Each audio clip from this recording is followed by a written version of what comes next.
Do I have to start over? Okay. This is the book. It is called Art, A Brief History. Alright, here, I'm going to put this up in your loft. Okay. No more of this stuff hanging down all over the place. That's not mine. Mom put that there. I know, I hate it. Okay. Ready?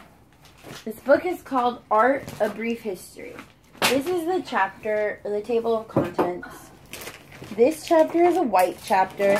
This chapter is a white chapter. This chapter is also a white chapter. So is that chapter, and that chapter, and that chapter, and that chapter, and that chapter, and that chapter, and that chapter, and all of these chapters. So I would like to know why it's not called White Art, A Brief History. Let's go to my favorite chapter, The Art of the Americas. Ready? You ready? Here we go. In the introductory part of this stupid chapter, there's a paragraph, another paragraph, and then this paragraph. Okay, When there the it is. ancient Puebloans were watching for their sun dagger in Chaco Canyon, men and women in Europe, who cares? We're not talking about Europe. We're also using light to honor and communicate with their god in churches filled with stained glass. Pueblo Bonito is contemporary with the great ceremonial centers of Saint Denis and Chapla.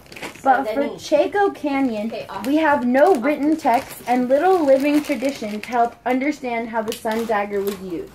But we're not going to talk about why there's no text or living tradition. We're just going to put it there like it randomly happened. Moving on.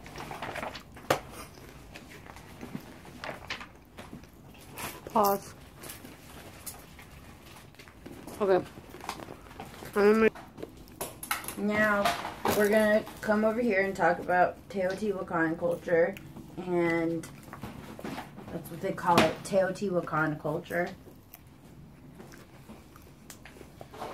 The storm or rain god, for whom they don't know the name, is referred to as goggle-eyed.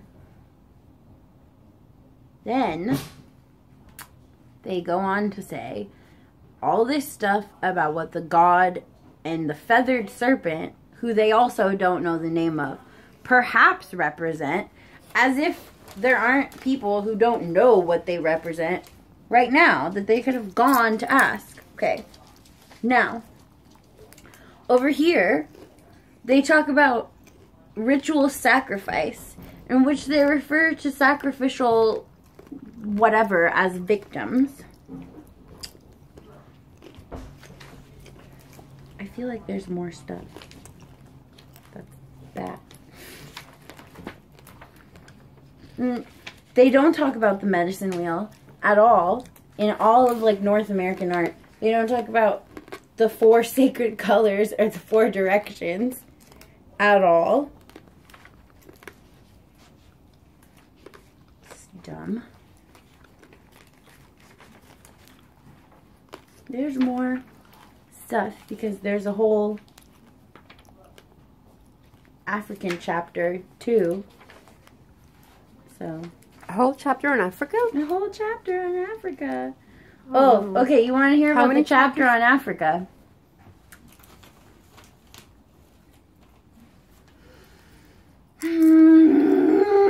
Okay.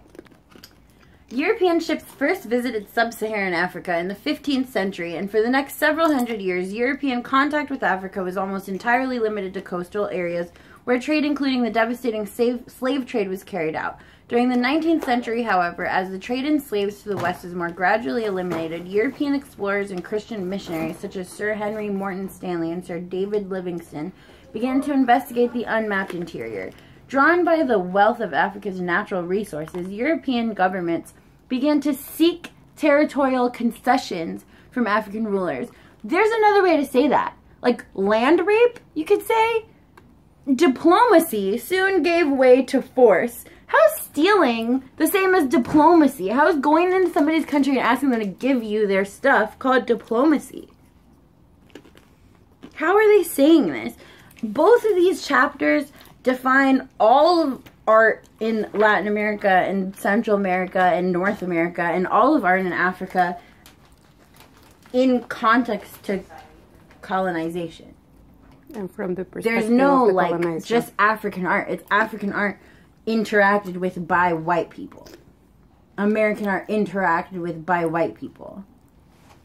It's not African art. It's not art of Africa, art of the Americas. How the conquistadores see African art. And my teacher can die too. Can we burn it? The book?